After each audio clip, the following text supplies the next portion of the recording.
आप देख रहे हैं डार्क फाइल्स। तो चलिए बढ़ते हैं आज की इस कहानी की ओर। आपका खाना लगा दूं साहब? रामू ने मुझसे पूछा। खाना मैं खाकर आया हूँ, मैंने अवनी मेंशन को गौर से देखते हुए कहा। मुझे बड़ी खुशी थी कि ये बड़ा सा बंगला मुझे बहुत कम दाम में मिल गया।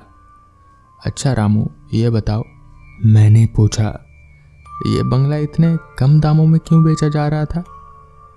वो क्या था ना साहब, रामू ने जरा हिचकिचाते हुए कहा, इस बंगले के पीछे एक बावड़ी है जिसे सब खूनी बावड़ी के नाम से जानते हैं। लोगों का मानना है कि वहां चुड़ैल रहती है। क्या बकवास है, ये सब मैं नहीं मानता। तो मैं जाऊं साहब? रात हो गई है, मेरी पत्नी मेरा इंतजार कर रही होगी। रामू ने डरी हुई नजरों से बावड़ी की तरफ देखते हुए कहा। हाँ जाओ। और इतना कहते ही रामू वहां से सरपट भाग गया। रामू के जाते ही मैं अपने कमरे में चला गया। मेरे कमरे की खिड़की से वो बावड़ी साफ नजर आती थी।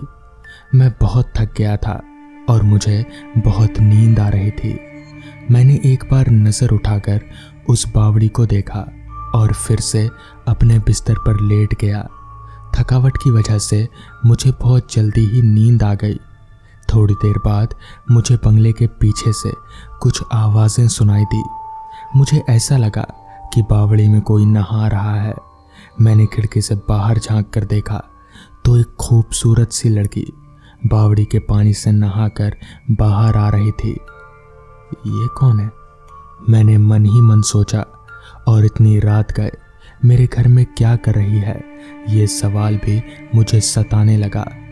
बात का पता लगाने के लिए मैं जल्दी से बिस्तर से उठा और बावड़ी की तरफ चल दिया। मैं जब वहां पहुंचा तो देखा कि वो लड़की बावड़ी के पास वाले बड़े से बरगद के पेड़ के नीचे खड़ी थी। तुम कौन हो? मैंने उससे पूछा। इतनी रात को यहाँ क्या कर रही हो?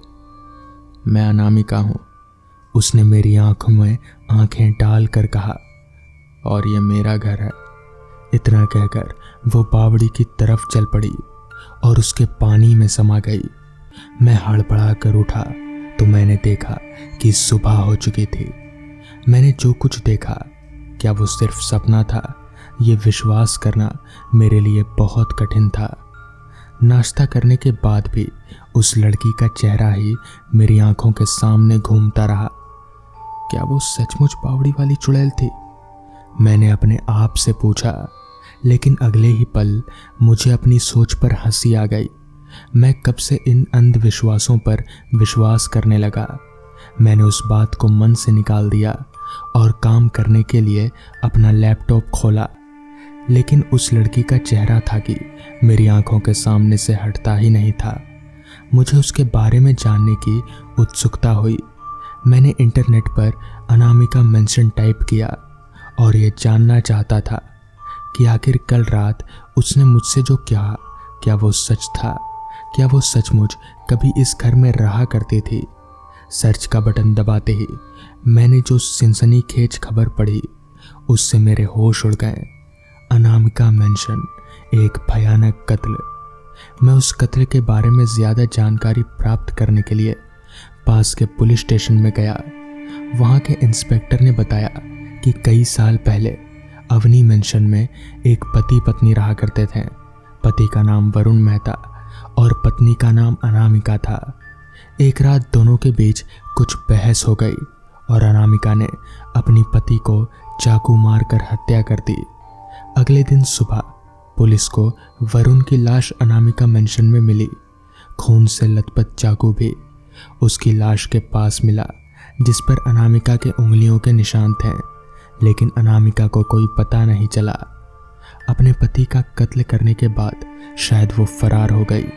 पुलिस अब भी उसकी तलाश में है, लेकिन वो अब तक पुलिस के हाथ नहीं आई। इंस्पेक्टर पवार ने मुझे अनामिका और उसके पति वरुण की तस्वीरें भी दिखाई जो पुलिस रिकॉर्ड में थी। ये उसी लड़की की तस्वीर थी जिसे मैंने कल रात खूनी बावड़ी से बाहर निकलते हुए देखा था। मैं पुलिस चौकी से लौटा ही था कि मेरी मुलाकात हमारे पड़ोसी विशाल से हो गई। इधर उधर की बातें की, जिसके बाद मैंने उससे वरुण के कत्ल के बारे में पूछा। मुझे तो विश्वास नहीं होता कि अवनी वरुण का कत्ल कर सकती है। दोनों में इतना प्यार था, फिर वो अपनी ही पति को क्यों मारेगी? तो तुम्हें क्या लगता है विशाल? मैंने पूछा। किसने की होगी वरुण की हत्या? मैं जानता हूं ऐसा कौन कर सकता है, विशाल ने बड़े गंभीर स्वर में कहा। वरुण का एक दोस्त था जिसका नाम था नीरज। वो अक्सर यहाँ आया करता था, खासकर उस वक्त भी जब वरुण घर पर नहीं होता था। मुझे पता था कि अनामिका पर उसकी बुरी नज़र थी। मैंने वरुण को यह बात बताई भी, लेकिन वरुण को नीरज पर इतना भरोसा था कि उसने मेरी बात को हंसी में उड़ा दिया। मुझे पूरा विश्वास है इस कत्ल में नीरज का ही हाथ है। हत्या के बाद तो वो कभी यहाँ दोबारा नहीं आया। मैं सारी रात सोचता ही रहा। मुझे समझ नहीं आ रहा था मैं किसकी बात पर विश्वास करूं, इंस्पेक्टर पवार की या विशाल की। सोचते सोचते मुझे नींद आ गई। कुछ देर बाद मैंने देखा कि अनामिका जोर से चिल्ला रही है।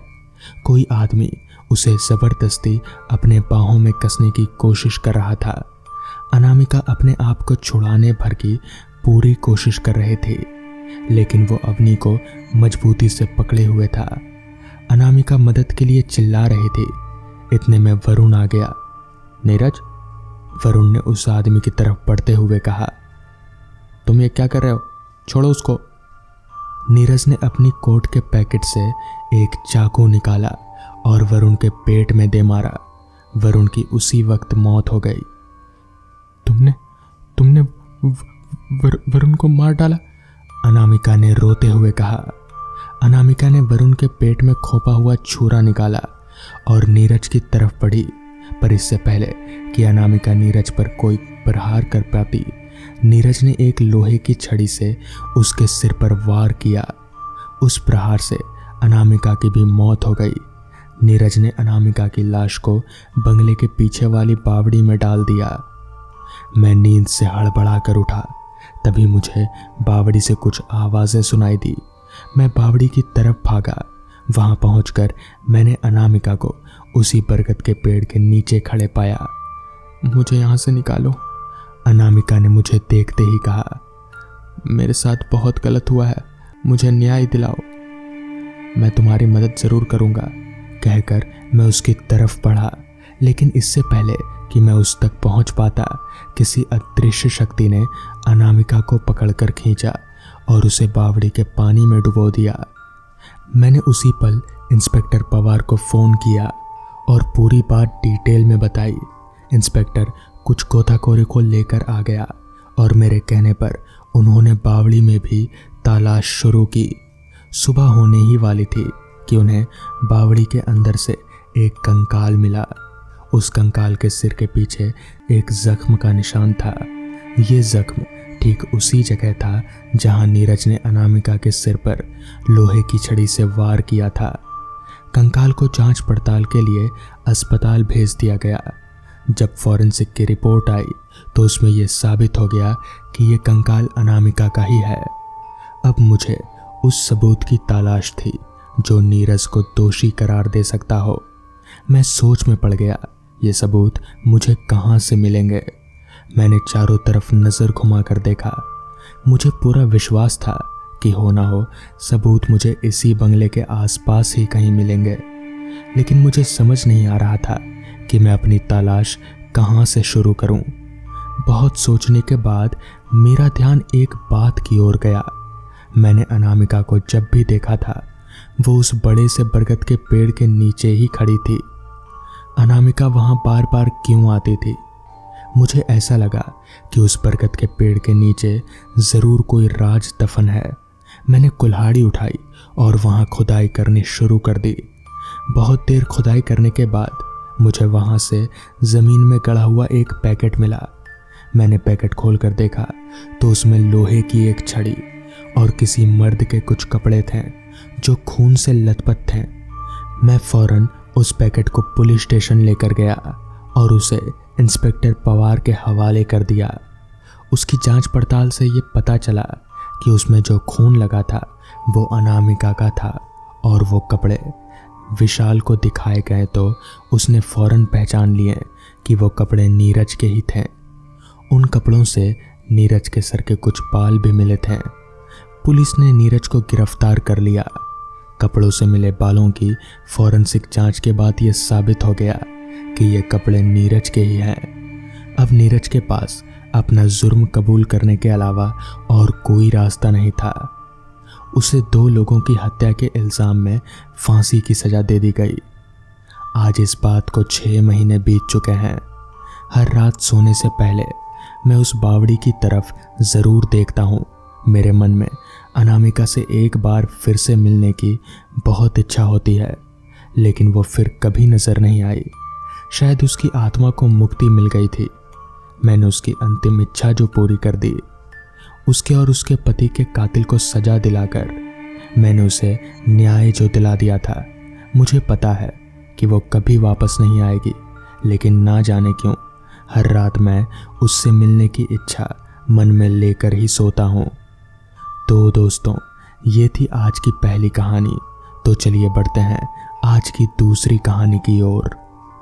वो भटकती आत्मा पहले कभी नजर नहीं आई थी। ये बात तब की है जब वो अपने घर जा रहा था। तभी उसे किसी दूसरे रास्ते से जाना पड़ गया, क्योंकि वहाँ का मुख्य रास्ता बहुत ही भीड़ से भरा हुआ था। उसे ये भी लग रहा था कि अगर वो समय से घर नहीं पहुँचा तो उसे काफ़ी देर हो सकती है, जिससे वो घर पहुँचने में देरी का सामना कर सकता था। इसलिए उसने दूसरा रास्ता ले लिया जो कि बहुत ही छोटा था और जल्दी घर पहुँच जाता। वो उसी रास्ते से घर की ओर चल दिया। रात का समय था, कोई भी नज़र नहीं आ रहा था। वो उस रास्ते से जा रहा था। अंधेरा बहुत ज़्यादा था। यह अंधेरा उसे काफ़ी बेचैन कर रहा था। उस रास्ते पर कोई नज़र नहीं आ रहा था। अगर कोई भी होता तो डर लगता ही। जब कोई नहीं है तो उसे भी थोड़ा डर लग ही रहा था, मगर घर तो उसे पहुंचना ही था। वो घर की ओर अभी पहुंचा भी नहीं था कि उसे एक आवाज़ आती है। यह आवाज़ किसकी है वो नहीं जानता था। उसे ये भी पता नहीं था कि वो है कौन। वो आवाज़ फिर आती है। उसमें से यही पता चलता है कि कोई उसका नाम ले रहा है, कोई उसे बुला रहा है। वो तो किसी को भी नहीं जानता। पीछे देखता है पर कोई नज़र नहीं आता और वो आगे की ओर बढ़ जाता है। फिर उसे आवाज़ आती है कि रुक जाओ, मुझे तुमसे कोई काम है। वो रुक जाता है, पीछे देखता है। वो आवाज़ एक पेड़ से आती है। उसे यही लग रहा था कि आवाज़ पेड़ से आ रही है। अभी वो पेड़ की ओर चलता है, तभी फिर से आवाज़ आती है, रुक जाओ, आगे नहीं आना। वो पूछता है कि तुम कौन हो और मेरा नाम कैसे जानते हो। तो वो आदमी कहता है कि मुझे मदद की ज़रूरत है, इसलिए मैं तुम्हें बुला रहा हूँ। वो कहता है ठीक है, बताओ क्या मदद चाहिए। उसके बाद वो आवाज़ नहीं आती। फिर वो पूछता है मगर कोई आवाज़ नहीं आती। वो पेड़ के पास जाता है तो वहाँ कोई नहीं होता। वो चारों ओर देखता है मगर वहाँ कोई नज़र नहीं आ रहा था। वो समझ गया था कि यहाँ ज़रूर कुछ गड़बड़ है और तभी पेड़ के ऊपर से डरावनी हंसी गूंजती है, जिसके बाद वो वहाँ से दौड़ लगाकर सीधे अपने घर भाग जाता है और फिर कभी उस रास्ते से नहीं जाता।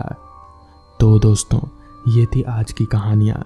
अगर आपको ये कहानियाँ पसंद आई हों तो वीडियो को लाइक और चैनल को सब्सक्राइब कर दें। तो मैं आपका दोस्त आर्यन जल्द ही मिलूँगा आपसे ऐसी ही नई कहानियों के साथ। तब तक के लिए अपना ख्याल रखें।